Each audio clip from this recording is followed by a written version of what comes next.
उसकी खोखली धमकियों का तमाशा पूरी दुनिया के सामने बेनकाब हो चुका है। वॉशिंगटन में बैठे हुक्मरान अपनी सैन्य नाकामियों को छुपाने के लिए अब आर्थिक पाबंदियों का नया राग अलाप रहे हैं, लेकिन सामने खड़ा ईरान भी कोई कच्चा खिलाड़ी नहीं है जो इन कागजी धमकियों से डर जाए। तेहरान ने अमेरिका के मुंह पर ऐसा करारा तमाचा मारा है जिसकी गूंज पूरे व्हाइट हाउस में गूंज रही है। अमेरिका अगर सोचता है कि वो अपनी पुरानी दादागिरी से ईरान को घुटनों पर ला देगा तो ये उसकी सबसे बड़ी भूल है, क्योंकि रस्सी जल गई पर बल नहीं गए वाली कहावत आज वॉशिंगटन पर बिल्कुल सटीक बैठती है। नमस्कार दोस्तों, आप देख रहे हैं हमारा एक खास शो और मैं हूं आपके साथ तान्या त्यागी। दरअसल अमेरिका के नए फरमान और तथाकथित इकोनॉमिक एंड गेम की धमकी के बाद फारस की खाड़ी का तापमान अचानक से आसमान छूने लगा है। तेहरान ने बेहद साफ शब्दों में चेतावनी दे दी है कि अगर अमेरिका ने उसके खिलाफ आर्थिक युद्ध छेड़ने की हिमाकत की तो फिर नतीजा ऐसा होगा जिसकी भरपाई पूरा पश्चिम सदियों तक नहीं कर पाएगा। ईरान ने सीधा पैगाम दिया है कि आर पार की इस लड़ाई में वो एक कदम भी पीछे नहीं हटेगा, लेकिन अगर बात उसके वजूद पे आई तो वो अमेरिका के पूरे आर्थिक तंत्र की नसें खींच कर रख देगा। उल्टा चोर कोतवाल को डांटे वाली बात आज अमेरिका की विदेश नीति पर पूरी तरह से लागू होती है। खुद दुनिया भर में बेहिसाब प्रतिबंधों का जाल बिछाकर दूसरे मुल्कों को तबाह करने वाला अमेरिका अब ईरान को आर्थिक डी डे की धमकी दे रहा है। लेकिन ईरान ने भी दो टूक कह दिया है कि अगर उस पर कोई हमला हुआ तो स्ट्रेट ऑफ हॉर्मुज से तेल की एक बूंद भी बाहर नहीं जाने दी जाएगी। फारस की खाड़ी का यह सबसे अहम रास्ता बंद होता है, जो वैश्विक अर्थव्यवस्था का क्या हश्र होगा इसका अंदाजा लगाकर ही वॉशिंगटन के पसीने छूट रहे हैं, क्योंकि अमेरिकी वित्त मंत्री स्कॉट बेसेंट का ताजा बयान इस बात का सीधा सबूत है कि वॉशिंगटन अब खिसियानी बिल्ली खंबा नोचे वाले हालत में आ चुका है। अपनी सैन्य रणनीतियों में मात खाने के बाद अमेरिका अब ईरान पर सुरक्षा गारंटियों के नाम पर वसूली करने का बचकाना आरोप लगा रहा है।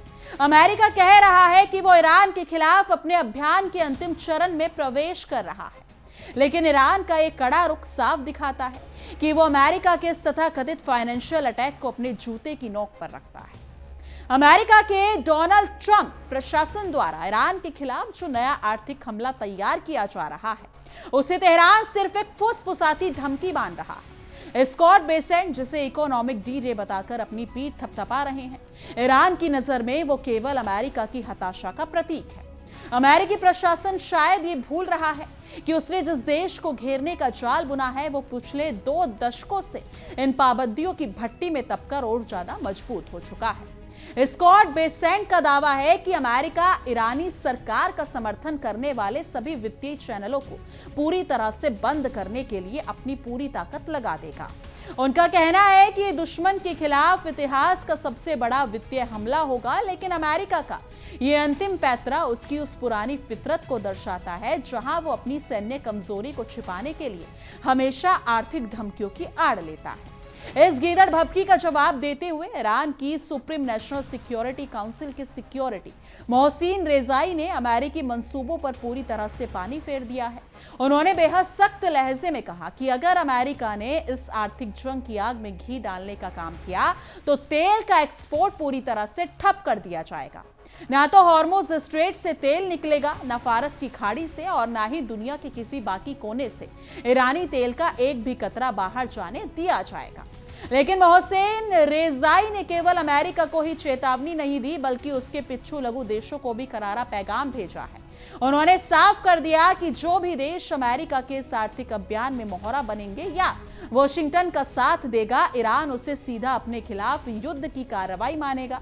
यानी अमेरिका की शह पर नाचने वाला कठपुतली मुल्कों के लिए भी ईरान ने एक सीधी और खतरनाक रेड लाइन खींच दी। ईरान की संसद के स्पीकर मोहम्मद बागेर गालिबाफ ने अमेरिका के इन नए प्रतिबंधों का सारेआम मजाक उड़ाया है। उन्होंने सोशल मीडिया प्लेटफॉर्म एक्स पर अमेरिका का करारा तंज कसते हुए उसकी पूरी रणनीति की धज्जियां उड़ा दी। गालिबाफ का बयान अमेरिकी विदेश नीति के खोखलेपन को पूरी दुनिया के सामने नंगा करता है और बताता है कि तेहरान अब वॉशिंगटन के किसी दबाव में आने वाला नहीं है।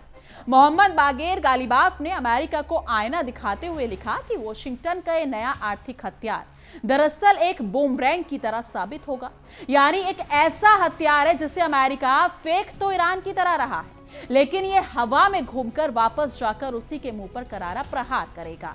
जिसने इसे फेंका था नेकी कर दरिया में डाल की जगह अमेरिका तो दूसरों के लिए गड्ढा खोद रहा है, पर उसे नहीं पता कि दूसरों के लिए गड्ढा खोदने वाला खुद उसमें गिरता है। दूसरी तरफ ईरान के इस्लामिक रिवॉल्यूशनरी गार्ड कॉर्प्स यानी IRGC के प्रवक्ता सरदार मोहेबी ने अमेरिकी रणनीति के पीछे छिपी असली कमजोरी को पूरी तरह से बेनकाब कर दिया है। मोहेबी ने कहा कि वॉशिंगटन की आर्थिक दबाव वाली घटिया चाल असल में सैन्य मोर्चे पर अमेरिका की अपमानजनक हार का खुला कबूलनामा है। सरदार मोहेबी ने अपनी बात को आगे बढ़ाते हुए कहा कि जब अमेरिकी राष्ट्रपति खुद ये ऐलान कर रहे हैं कि उन्होंने आर्थिक युद्ध का आदेश दिया है, तो इसका सीधा मतलब यही है कि अमेरिका ने मैदाने जंग में अपनी हार मान ली है। सो चूहे खाकर बिल्ली हंस को चली वाली कहावत की तरह अमेरिका अब शांति और आर्थिक पाबंदियों का मुखौटा पहनकर अपनी इज्जत बचाने की कोशिश कर रहा है। ईरान के विदेश मंत्रालय के प्रवक्ता इस्माइल बागेई ने भी अमेरिकी दादागिरी के आगे झुकने से साफ इंकार कर दिया। उन्होंने अमेरिकी धमकियों को सिरे से खारिज करते हुए कहा कि अमेरिका अपने इस वहम से बाहर निकल आए कि पाबंदियों के जरिए तेहरान की नीतियों को बदल सकता है। अमेरिका का यह सोचना कि वो ईरान को डरा देगा बिल्कुल वैसा ही है जैसे दिन में तारे देखना। इस्माइल बागेई ने जोर देकर कहा कि युद्ध और आर्थिक प्रतिबंध ईरान के लिए कोई नई बात नहीं है। ईरान पिछले 20 सालों से अमेरिका के इन एक तरफा और गैर कानूनी प्रतिबंधों का सामना करता आ रहा है। ईरान ये बहुत अच्छी तरह से जानता है कि इन पाबंदियों का तोड़ कैसे निकाला जाता है और अपनी संप्रभु की रक्षा कैसे की जाती है, क्योंकि अगर ईरान ने स्ट्रेट ऑफ हॉर्मुज को सील कर दिया तो पूरे वैश्विक तेल बाजार में ऐसा भूचाल आएगा जिसकी कल्पना मात्र से ही पश्चिमी देशों की रूह कांप जाती है। दुनिया लगभग 20% कच्चा तेल इसी संकरे समुद्री रास्ते से होकर गुजरता है। अगर तेहरान ने इस सप्लाई लाइन की गर्दन दबा दी तो कच्चे तेल की कीमतें रातों रात आसमान छूने लगेंगी और अमेरिकी अर्थव्यवस्था ताश के पत्तों की तरह ढह जाएगी। अमेरिका हमेशा से अपनी गली में तो कुत्ता भी शेर होता है वाली मानसिकता के साथ काम करता आया है, लेकिन मिडिल ईस्ट के इस अखाड़े में उसका सामना एक ऐसे जिद्दी और मजबूत प्रतिद्वंदी से है जो उसकी हर चाल का करारा जवाब देना चाहता है। ईरान ने यह साबित कर दिया कि वो अमेरिका के हर आर्थिक हमले का जवाब सैन्य और रणनीतिक नाकेबंदी से देने के लिए पूरी तरह तैयार है। अमेरिका का यह दावा कि वो ईरान के वित्तीय रास्तों को बंद कर देगा पूरी तरह से हवा हवाई है। ईरान ने पहले भी कई बार दिखाया है कि उसके पास अमेरिकी पाबंदियों को चकमा देने के कई रास्ते मौजूद हैं। चोर से कहे चोरी कर और साहस से कहे जागते रहो वाली नीति पर चलने वाला अमेरिका खुद अपने ही बुने हुए जाल में फंसता जा रहा है। फारस की खाड़ी में अमेरिकी नौसेना की मौजूदगी के बावजूद ईरान की तटीय मिसाइलें और ड्रोन तकनीक अमेरिका के लिए सबसे बड़ा दुस्वप्न बनी हुई है। ईरान का यह कहना कि तेल की एक बूंद भी नहीं जाने देंगे बेवल एक बयान नहीं बल्कि उसकी उस सामरिक क्षमता का प्रदर्शन है जो उसने वर्षों की मेहनत से हासिल की है। अमेरिकी वित्त मंत्री स्कॉट बेसेंट का यह कहना कि वो ईरान पर दबाव बनाकर सुरक्षा गारंटियों की वसूली बंद कराएंगे दिखाता है कि वॉशिंगटन अपनी ही बनाई कहानियों पर भरोसा करने लगा है। असलियत तो यह है कि अमेरिका खुद मिडिल ईस्ट में अपने सहयोगियों को सुरक्षा का झांसा देकर उनसे अरबों डॉलर ऐंठता रहा। ईरान की अर्थव्यवस्था को बर्बाद करने का सपना देखने वाला अमेरिका शायद ये भूल रहा है कि उसके अपने ही घर में महंगाई और कर्ज का बोझ किस कदर बढ़ चुका है। अगर तेल की कीमतें बढ़ी तो अमेरिकी जनता खुद अपने हुक्मरानों के खिलाफ सड़कों पर उतर आएगी, यानी अमेरिका का ये दाव आ बैल मुझे मार जैसा साबित हो सकता है। तेहरान की गलियों से लेकर सुरक्षा अगर देखा जाए तो सुरक्षा परिषदों तक हर जगह बस एक ही गूंज है कि अमेरिका की किसी भी मनमानी को अब और बर्दाश्त नहीं किया जाएगा। मोहसेन रेजाई का यह बयान कि आर्थिक युद्ध का करारा जवाब मिलेगा, यह साफ संकेत है कि ईरान अपनी आर्थिक संप्रभुता के साथ कोई समझौता नहीं करेगा, क्योंकि पश्चिमी मीडिया अक्सर अमेरिकी पाबंदियों को एक अचूक हथियार के रूप में पेश करता है, लेकिन सच्चाई यह है कि हथियार अब जग खा चुका है, क्योंकि काठ की हांडी बार बार नहीं चढ़ती। अमेरिका चाहे कितने भी नए नाम लेकर और देकर प्रतिबंध लगा ले, ईरान पर उनका असर अब ना तो बराबर ही रह गया है क्योंकि अमेरिका के सहयोगी देश भी अब अंदर ही अंदर कांप रहे हैं। उन्हें डर है कि अगर ईरान ने सच में स्ट्रेट ऑफ हॉर्मुज को बंद कर दिया तो उनके अपने मुल्कों में ईंधन का संकट पैदा हो जाएगा। अमेरिका तो दूर बैठा तमाशा देखेगा, लेकिन इसका खामियाजा यूरोप और बाकी सहयोगी मुल्कों को भुगतना पड़ेगा। ईरान की संसद के स्पीकर गालिबाफ का तंज इस बात का गवाह है कि ईरान में अमेरिकी धमकियों का अब कोई खौफ नहीं बचा है। जब जनता और नेता एक सुर में दुश्मन की धमकियों का मजाक उड़ाने लगे तो समझ जाना चाहिए कि दुश्मन का इकबाल पूरी तरह से खत्म हो चुका है। IRGC के प्रवक्ता मोहेबी का यह कहना कि अमेरिकी सैन्य मोर्चे पर हार चुका है एकदम कड़वा सच है। सीरिया से लेकर यमन और इराक तक अमेरिका की नीतियां जिस तरह से नाकाम हुई हैं, उसके बाद उसके पास सिर्फ और सिर्फ आर्थिक ब्लैकमेलिंग का ही रास्ता बचा था। लेकिन वॉशिंगटन ये भूल गया कि घर का बेदी लंका ढाई की तर्ज पर उसके अपने ही सहयोगी अब उसकी इस जंग से तंग आ चुके। दुनिया का कोई भी देश नहीं चाहता कि फारस की खाड़ी में जंग की आग भड़के, क्योंकि इससे पूरा ग्लोबल ट्रेड ठप हो जाएगा। ईरान के विदेश मंत्रालय के प्रवक्ता इस्माइल बागेई ने बिल्कुल सही कहा कि 20 साल का तजुर्बा कोई छोटी बात नहीं होती। 2 दशकों से कड़े प्रतिबंधों ने ईरान को आत्मनिर्भरता बनाने का मौका दिया है। आज ईरान अपनी जरूरत की चीजें खुद बना रहा है और अमेरिकी डॉलर के बिना व्यापार करने के नए रास्ते तलाश चुका है। नाच न जाने आंगन टेढ़ा वाली कहावत अमेरिका पर पूरी तरह से फिट बैठती है। जब अमेरिका सैन्य ताकत से ईरान को नहीं झुका सकता तो अब अपनी नाकामी छुपाने के लिए आर्थिक पाबंदियों की आड़ ले रहा है। लेकिन ईरान ने भी ठान लिया है कि वो अमेरिका के इस झूठे घमंड को चकनाचूर करके ही दम लेगा, क्योंकि फारस की खाड़ी में अगर एक भी चिंगारी सुलगी तो उसकी लपटें वॉशिंगटन तक पहुंचेंगी। अमेरिका भले ही समझता हो कि वो 7 समंदर पार सुरक्षित बैठा है, लेकिन वैश्विक बाजार की तबाही उसे भी अपनी चपेट में ले लेगी। ईरान ने जो सख्त चेतावनी दी है कि अमेरिकी अभियान का समर्थन करने वाले देशों को भी दुश्मन माना जाएगा, उससे अमेरिका के कई मित्र देशों के हाथ पांव फूल गए। कोई भी मुल्क अमेरिका की खातिर ईरान की मिसाइलों का निशाना नहीं बनना चाहता। अमेरिका की यह आदत रही है कि वो पहले माहौल खराब करता है और फिर खुद को मसीहा बनाकर पेश करता है। लेकिन अब दुनिया उसकी सलाह अगर देखा जाए तो चालबाजी को समझ चुकी है। ईरान का ये पलटवार अमेरिकी पाखंड के मुंह पर एक करारा थप्पड़ है। हाथ कंगन को आरसी किया और पढ़े लिखे को फारसी किया। अमेरिका की गिरती अर्थव्यवस्था और ईरान की अटूट इच्छा शक्ति पूरी दुनिया के सामने। अमेरिका चाहे जितनी भी पाबंदियां लगा ले, वो तेहरान के इरादों को हिला नहीं सकता। स्कॉट बेसेंट के बयानों में जो दम और अहंकार दिखाई दे रहा है, वो असल में अमेरिका के पतन की शुरुआत का संकेत है। जब कोई देश अपनी सीमाओं से बाहर जाकर दूसरों की संप्रभुता पर हमला करने लगता है तो उसका अंत भी वैसा ही भयानक होता है। ईरान ने स्पष्ट कर दिया कि वो शांति चाहता है, लेकिन अगर उस पर युद्ध थोपा गया तो वो पीछे नहीं हटेगा। अमेरिका की आर्थिक घेराबंदी का जवाब ईरान अपनी पूरी सैन्य ताकत और रणनीतिक नाकेबंदी से देगा, क्योंकि स्ट्रेट ऑफ हॉर्मुज केवल एक समुद्री रास्ता नहीं बल्कि वो विश्व व्यापार की धड़कन है। ईरान के पास इस धड़कन को रोकने की चाबी है और यही बात अमेरिका को सबसे ज्यादा चुभती है। अमेरिका सोचता था कि वो पाबंदियों का नया पैकेट लाकर ईरान को घुटनों पर ला देगा, लेकिन तेहरान ने इस पैकेट को कचरे के डब्बे में फेंक दिया। ईरान का यह आत्मविश्वास उसकी सालों की तैयारी का नतीजा है। जिसकी लाठी उसकी भैंस का दौर अब बीत चुका है। अमेरिका भले ही खुद को दुनिया का चौधरी समझता, लेकिन ईरान जैसे देश ने यह साबित कर दिया कि चौधरी की लाठी को कैसे तोड़ा जा सकता है। वॉशिंगटन की आर्थिक धमकियां दरअसल उसके खाली हो चुकी।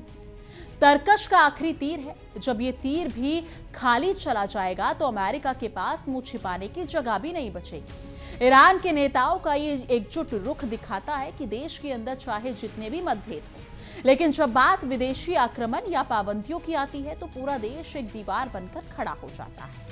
अमेरिका का ये कहना कि वो अंतिम चरण में है, असल में उसकी अपनी हताशा का अंतिम चरण है। ईरान को मिटाने का सपना देखने वाले खुद इतिहास के पन्नों में खोदे जा रहे हैं। अंधेर नगरी चौपट राजा की तरह अमेरिका अपनी नीतियां बना रहा है, बिना ये सोचे समझे कि इसका परिणाम पूरे विश्व के लिए कितना घातक हो सकता है। ईरान ने साफ बता दिया कि उसकी सहनशीलता को उसकी कमजोरी समझने की भूल वॉशिंगटन बिल्कुल ना करे। अगर पानी सिर से ऊपर गया तो फिर तबाही का वो मंजर दिखेगा जिसकी भरपाई नामुमकिन होगी, क्योंकि अंतरराष्ट्रीय समुदाय भी अब अमेरिका की इन एक तरफा पाबंदियों से तंग आ चुका है। अमेरिका हर बार अपनी मनमानी करने के लिए दुनिया की अर्थव्यवस्था को दांव पर लगा देता है। ईरान की रणनीतिक स्थिति उसे और वो ताकत देती है जो दुनिया के बहुत कम देशों के पास है। फारस की खाड़ी पर उसका नियंत्रित ही उसकी सबसे बड़ी ढाल और सबसे बड़ा हथियार है। स्कॉट बेसेंट का इकोनॉमिक डी-डे का जुमला अब खुद अमेरिका के लिए डरावना दुस्संपन्न बनता जा रहा है। ईरान ने इस डी-डे को अमेरिका का डॉम्सडे बनाने की पूरी कसम खा ली है। बोया पेड़ बबूल का तो आम कहां से होए, अमेरिका ने सालों से दुनिया भर में नफरत और पाबंदियों के जो बीज बोए, अब उसे उसकी कड़वी फसल काटनी ही पड़ेगी, क्योंकि ईरान की ये खुली चुनौती अमेरिका के उस घमंड को तोड़ती है जिसके बल पर वो दशकों से दुनिया पर राज करने का भ्रम पाल बैठा था। अगर अमेरिकी प्रशासन ने अब भी अपनी अकल के घोड़े नहीं दौड़ाए और होश से काम नहीं लिया तो मिडिल ईस्ट की ये आग पूरी दुनिया के अर्थतंत्र को स्वाहा कर देगी। यानी कि कुल मिलाकर देखा जाए तो अमेरिका की ये नई पैंतरेबाजी पूरी तरह से फ्लॉप साबित हो चुकी है। ईरान ने ना केवल उसकी धमकियों को हवा में उड़ा दिया, बल्कि उसे करारा जवाब देकर उसकी औकात भी याद दिला दी। लेकिन यहां पर सबसे बड़ा सवाल यह है, आखिर डोनाल्ड ट्रंप की इच्छा क्या है? आखिर डोनाल्ड ट्रंप चाहते क्या है? कभी वो कहते हैं उन्हें स्ट्रेट ऑफ हॉर्मुज पर कब्जा करना है, कभी वो कहते हैं उन्हें ईरान पर कब्जा करना है, कभी वो कहते हैं उन्हें सीज फायर कराना है, कभी चाहते हैं वो कि समझौता हो जाए, ईरान के साथ मेज पर दोनों देशों की मीटिंग हो और इस पूरे युद्ध पर कोई ना कोई हल निकल जाए, समाधान निकल जाए, समझौता हो जाए। लेकिन वहीं डोनाल्ड ट्रंप अपने खुद के बयानों से मुकर जाते हैं। कुछ देर बाद उनके कुछ अलग ही बयान सामने आते हैं और फिर सीज फायर तोड़ देते हैं, मिसाइलें दाग देते हैं ईरान पर, और उसके बाद यहां तक कि ये भी आरोप लगाते हैं कि पहले मिसाइलें ईरान ने अमेरिका पर दागी, और वहीं पर ईरान का कहना होता है कि अमेरिका ने ईरान पर पहले मिसाइलें दागी, और ईरान अमेरिका के सारे दावों को सिरे से खारिज कर देता है। लेकिन यहां पर गौर करने वाली बात यह है कि किस हिसाब से ये स्टेटमेंट दिए जा रहे हैं। आखिर इनके पीछे की पूरी असली सच्चाई क्या है? कि डोनाल्ड ट्रंप कुछ बड़ा प्लान कर रहे हैं और वहीं पर ईरान भी शांति से सहमा बैठा हुआ है, या फिर वो भी कोई घातक वार करने की तैयारी कर रहा है? इन सब के बीच काफी ऐसे देश भी हैं जो इसमें अपना मध्यस्थता का किरदार निभा रहे हैं। लेकिन यहां एक बात समझनी काफी जरूरी है। पाकिस्तान, कंगाल पाकिस्तान, जिसका खुद का पेट नहीं भरता, जो IMF के दानों पर पल रहा है, वो पाकिस्तान अमेरिका में मध्यस्थता का किरदार निभा रहा है। वो अमेरिका और ईरान का युद्ध रुकवाएगा, जिसे दूसरे देशों की आज तक जरूरत थी। जिन दूसरे देशों ने आज तक अमेरिका, अगर देखा जाए तो पाकिस्तान का युद्ध रुकवाया था, जो पाकिस्तान अमेरिका के सामने भीख मांगता है, वो पाकिस्तान आज अमेरिका का युद्ध रुकवा रहा है। यानी कि डोनाल्ड ट्रंप ने अपने, अगर देखा जाए तो, कैसे सहयोगियों को चुना है जो खुद भीख मांगते हैं। लेकिन बहरहाल इन सब के बीच अब देखना यह है कि क्या अमेरिका अपनी इस फजीहत के बाद भी सुधरता है, या फिर हॉर्मुज के मुहाने पर अपना सब कुछ गंवाने के लिए आगे बढ़ता है। पर एक बात तो तय है कि ईरान के इस आक्रामक रुख ने वॉशिंगटन के होश पूरी तरह से फाख्ता कर दिए, क्योंकि कहीं ना कहीं यह नजर आ रहा है कि ईरान के आगे डोनाल्ड ट्रंप घुटने टेकने पर कहीं ना कहीं मजबूर हो चुके हैं। वो बात अलग है कि वो टेक नहीं रहे हैं, झुक नहीं रहे हैं, लेकिन खबरें ये भी है कि दिन ब दिन उनके, अगर देखा जाए, मिसाइलें, फाइटर जेट्स कम होते जा रही है। जिस हिसाब से उन्होंने कितनी मिसाइलें और कितने फाइटर जेट्स और बाकी की तमाम ऐसी चीजें हैं जो दाग दी है ईरान पर, अब कहीं ना कहीं उनकी, अगर देखा जाए तो, इकोनॉमी भी डगमगाती हुई नजर आई। क्योंकि जो देश हमेशा ये बयान देता है, देश का राष्ट्रपति, मेक अमेरिका ग्रेट अगेन, तो ये तो पॉलिसी कहीं ना कहीं नजर ही नहीं आ रही है। डोनाल्ड ट्रंप अपनी जनता पर तो ध्यान ही नहीं दे रहे हैं, सिर्फ युद्ध नजर आ रहे हैं। या तो अमेरिका, अगर देखा जाए तो, रशिया यूक्रेन युद्ध में समझौता करवा रहे थे, वहां भी नहीं हुआ। अब ईरान अमेरिका जंग छिड़ रही है। आने वाले दिनों में बाकी कौन से ऐसे देश है जो ईरान, अमेरिका और रशिया यूक्रेन के युद्ध रुकवा पाए? क्योंकि दिन ब दिन स्थिति काफी जटिल बनती जा रही है। ये युद्ध शांत होने का नाम नहीं ले रहा है, कहीं से कहीं तक भी पूर्ण विराम नहीं लग रहा है। लेकिन रुकना काफी जरूरी है, क्योंकि इस युद्ध के बीच अधिकारियों से हटकर आम जनता इसका शिकार हो रही है। अपने बच्चे, बुजुर्ग, अपना पूरा परिवार उजड़ते देख रहे हैं, बिखरते देख रहे हैं, बिलखते हुए देख रहे हैं।